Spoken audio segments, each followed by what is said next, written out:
एक अंग्रेज़ रियाज़ीदान और लॉजिशियन जॉन वेन ने सबसे पहले सेट पर ऑपरेशन और कॉन्सेप्ट की थ्योरी मुतारफ़ करवाई। सेट की वेन डायग्राम ग्राफिकल रिप्रेजेंटेशन होती है जिस पे किसी भी दो या दो से ज़्यादा सेट्स को ओवरलैपिंग रीजन्स के ज़रिए शट करके शो किया जाता है।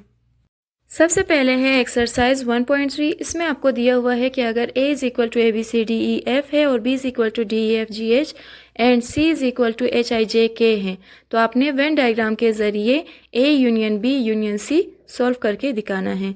सबसे पहले सॉल्यूशन में आप एक रेक्टेंगल खींचेंगे जो कि यूनिवर्सल सेट को शो करती है। इसी तरीके से क्योंकि आपके पास A B C 3 सेट्स है तो आप 3 सर्कल्स खींचेंगे। इस सूरत में वो सर्कल्स खींचेंगे कि A सेट और B सेट एक दूसरे के ओवरलैप हो और B एंड C एक दूसरे के ओवरलैप हो। अब A और B के जितने भी सेम नंबर्स होंगे वो ओवरलैप एरिया में खींचेंगे जो कि आपके पास एरिया होगा DEF।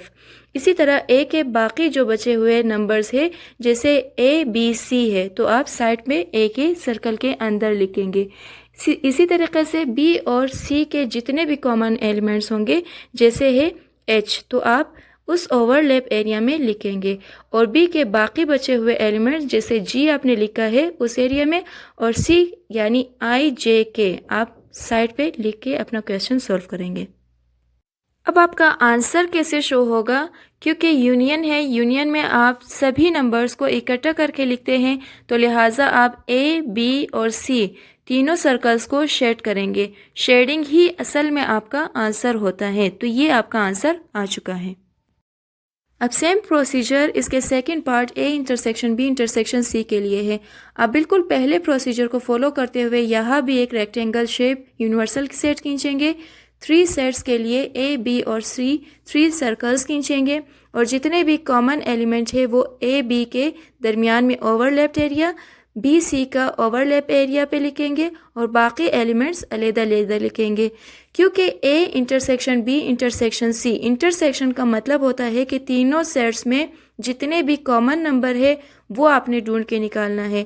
क्योंकि 3 सेट में कोई भी ऐसा नंबर नहीं है या कोई भी ऐसा एलिमेंट नहीं है जो तीनों सेट्स में सेम हो, लिहाजा आप किसी भी एरिया को शेड नहीं करेंगे।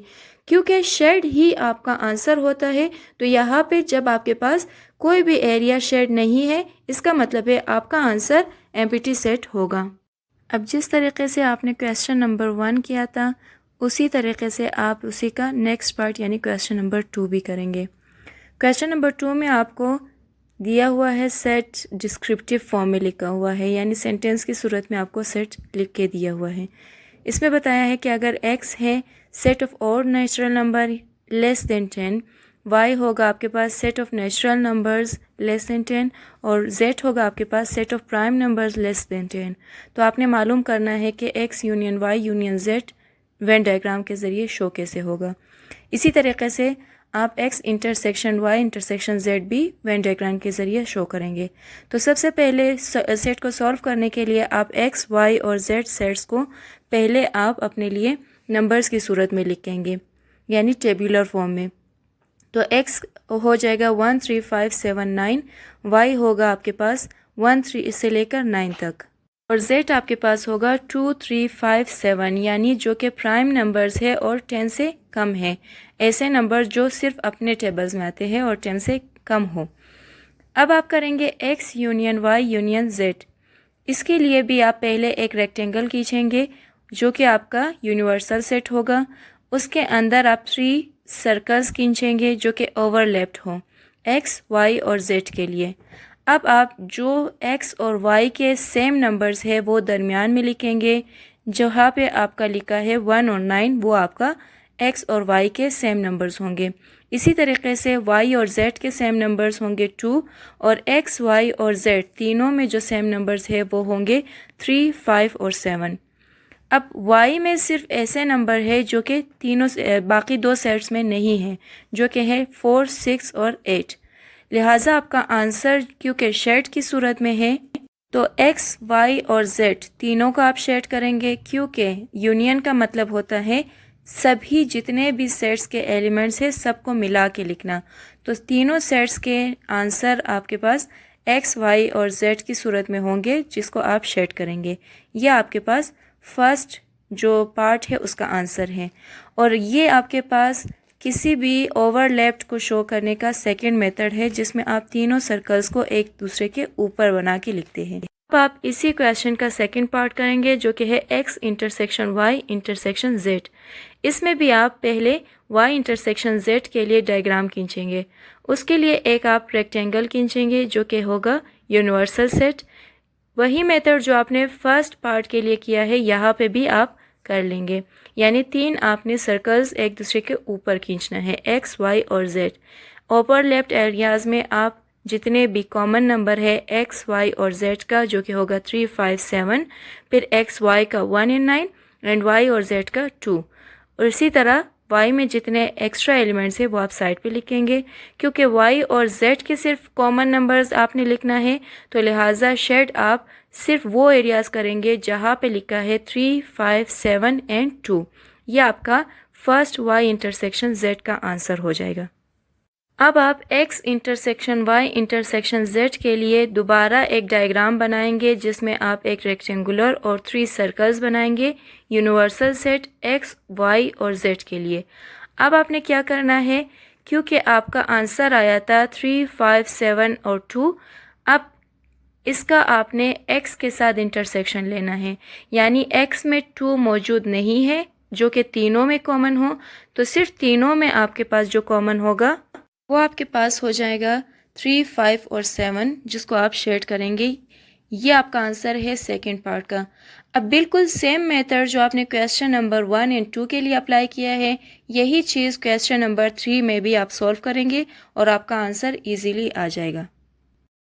क्वेश्चन नंबर 4 है, अगर आपके पास x is equal to 0, 1, 2, 3, 5, y is equal to 3, 4, 5, 6, 7 and z is equal to 2, 5, 6, 8, 10 है तो आपने वेरीफाई करना है वेन डायग्राम के ज़रिए। नंबर 1 है आपके पास x union y intersection z is equal to x union y intersection x union z। सबसे पहले आप लेफ्ट हैंड साइड सॉल्व करेंगे। लेफ्ट हैंड साइड में भी आप सबसे पहले ब्रैकेट के अंदर y इंटरसेक्शन सेट सॉल्व करेंगे, जिसके लिए आप सबसे पहले एक यूनिवर्सल सेट यानी रेक्टेंगल खींचेंगे। इसमें 3 ओवरलैप्ड आप सर्कल्स खींचेंगे। ओवरलैपिंग सर्कल खींचने का ये सेकेंड मेथड है। सर्कल्स आप एक दूसरे के ऊपर इस तरीके से खींचेंगे कि सबका आधा आधा हिस्सा एक दूसरे के ऊपर आ जाए।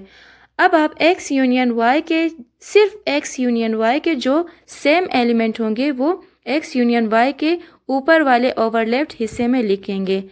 x का बाकी बचा हुआ हिस्सा आप 0 और 1 साइड में लिखेंगे।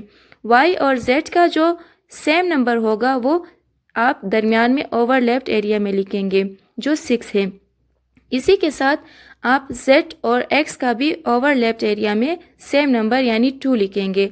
अब तीनों सर्कल्स में तीनों सेट्स में जो सेम नंबर है वो आप तीनों सेट के दरमियान यानी 5 लिखेंगे और y और z के भी अलग अलग जो नंबर है वो आप y और z के साइड के जो कॉर्नर एरियाज फारिग हैं वहाँ पे लिखेंगे। इस तरीके से आप y इंटरसेक्शन z यानी y और z के जो सेम नंबर है वो एरिया आप सॉल्व करेंगे शेड करके, यानी 5 और 6 पे जो जो एरियाज मौजूद है वो आप शेड करेंगे। ये आपका आंसर होगा। अब आप x union y intersection z के लिए अलग क्वेश्चन सॉल्व करेंगे।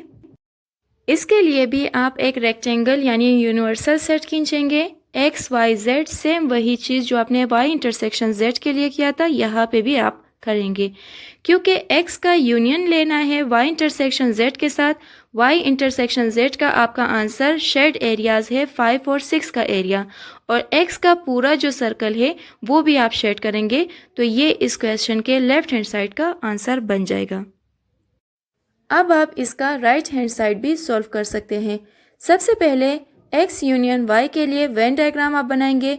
जो डायग्राम आपने लेफ्ट हैंड साइड के लिए बनाया था वही आप यहाँ पे दोबारा बनाएंगे और उसके x और y जितने भी एरियाज है वो दोनों शेड करके दिखाएंगे। ये आपका x यूनियन y होगा। इसी तरीके से x यूनियन z के लिए आप अलग डायग्राम बनाएंगे और उसमें आप x और z दोनों सर्कल्स शेड करके दिखाएंगे।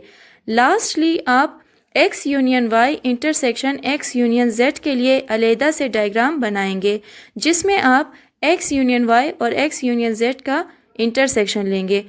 ऊपर वाले दो डायग्राम्स में अगर आप गौर से देखें तो आपके पास एक्स और 6 का जहाँ पे लिखा हुआ एरिया है वो शेडिड है, तो ये जो कॉमन आपको दिखाई देंगे, तो यही आपके लास्ट डायग्राम के लिए भी होगा और सेम आपका आंसर आएगा लेफ्ट हैंड साइड के लिए। तो ये आपके पास क्वेश्चन नंबर 4 का फर्स्ट पार्ट हो चुका है। इसी का सेकंड पार्ट है x intersection y union z is equal to x intersection y union x intersection z। Left hand side solve करने के लिए आप सबसे पहले y यूनियन z के लिए डायग्राम बनाएंगे। जो डायग्राम आपने क्वेश्चन नंबर 1 के लिए बनाया था वही आप यहाँ पे भी बनाएंगे और इसमें y और z के जितने भी एरियाज है वो शेड करेंगे। अब x के साथ इसका इंटरसेक्शन लेने के लिए आप अलहदा डायग्राम बनाएंगे और आप पहले देखेंगे पहले डायग्राम में सिर्फ 3, 5 एंड 2 का एरिया शेडिड है, तो यहाँ पे भी आप 3, 5 और 2 शेड करेंगे जो कि आपका आंसर होगा। अब आप राइट हैंड साइड इसका सॉल्व करेंगे। इसके लिए सबसे पहले आप x इंटरसेक्शन y सॉल्व करेंगे। उसके लिए आपने जो डायग्राम लेफ्ट हैंड साइड के लिए बनाया था यहाँ पे भी आप बनाएंगे। इसमें आप x और y के सेम एरियाज यानी 3 एंड 5 जहाँ पे लिखा है उस एरिया को शेड करेंगे। इसके बाद आप x इंटरसेक्शन z के लिए दोबारा डायग्राम बनाएंगे और 5 और 2 जहाँ पे लिखा है x और z का वो एरिया शेड करेंगे। लास्टली आप इसी डायग्राम को दोबारा बनाएंगे और क्योंकि x इंटरसेक्शन y और x इंटरसेक्शन z का आपने यूनियन लेना है तो आप 3 और 5 जहाँ पे लिखा है एंड 2 जहाँ पे लिखा है ये कंप्लीट एरिया आप शेड करेंगे। ये आपके पास आंसर हो जाएगा। अब आप अपना लेफ्ट हैंड साइड और राइट हैंड साइड टैली करके देख सकते हैं, आपका आंसर बिल्कुल सेम आएगा।